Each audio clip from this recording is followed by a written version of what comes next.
ഡ്രൈഡേയിലെ മദ്യവിൽപ്പനയിൽ Pathanamthitta Amala ബാറിനെതിരെ excise കേസെടുത്തു. സ്റ്റോക്കിൽ വ്യത്യാസം കണ്ടെത്തിയതിനെ തുടർന്നാണ് അബ്കാരി കേസ് രജിസ്റ്റർ ചെയ്തത്. മാർച്ച് 1 അമല ബാറിൽ നിന്നും മദ്യം വിൽക്കുന്നത് ദൃശ്യങ്ങൾ സഹിതം മാതൃഭൂമി ന്യൂസ് റിപ്പോർട്ട് ചെയ്തിരുന്നു. CK അഭിലാലാണ് ഇപ്പോൾ വിവരങ്ങൾ നൽകാൻ ചേരുന്നത്. അഭിലാൽ, ഈ ഡ്രൈഡേയിലാണ് നിയമങ്ങളൊക്കെ കാറ്റിൽ പറത്തിക്കൊണ്ട് മദ്യവിൽപ്പന യഥേഷ്ടം പൊടിപൊടിച്ചത്. ഇന്നിപ്പോൾ സംഭവത്തിന് ശേഷം നമ്മളുടെ ദൃശ്യങ്ങളടക്കമുള്ള റിപ്പോർട്ടിങ്ങിന് ശേഷം എക്സൈസ് എത്രത്തോളം ഗൗരവത്തോടെ സംഭവത്തെ കണ്ടിട്ടുണ്ട്? കേസ് എന്താണ് രജിസ്റ്റർ ചെയ്തിരിക്കുന്നത്?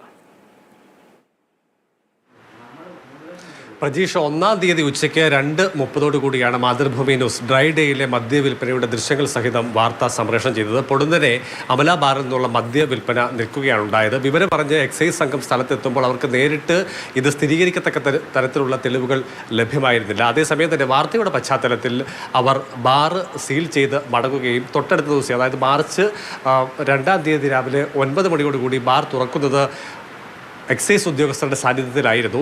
28-ാം തീയതി രാത്രിയിൽ ബാർ അടയ്ക്കുമ്പോഴുള്ള സ്റ്റോക്കും മാർച്ച് 2-ാം തീയതി രാവിലെ 9 മണിക്ക് ബാർ തുറന്ന സമയത്തുള്ള സ്റ്റോക്കും തമ്മിൽ പരിശോധിച്ചപ്പോഴാണ് വ്യത്യാസം കണ്ടെത്തിയത്. ചുരുക്കത്തിൽ ഡ്രൈഡേയിൽ മദ്യവിൽപ്പന ഉണ്ടായിട്ടുണ്ട് എന്നുള്ള വാർത്തയ്ക്ക് അടിസ്ഥാനമുണ്ട് എന്നുള്ള വിലയിരുത്തലിൻ്റെ അടിസ്ഥാനത്തിലാണ് എക്സൈസ് വകുപ്പ് അമല ബാർ ലൈസൻസിക്കെതിരെ അബ്കാരി കേസ് രജിസ്റ്റർ ചെയ്തിട്ടുള്ളത്.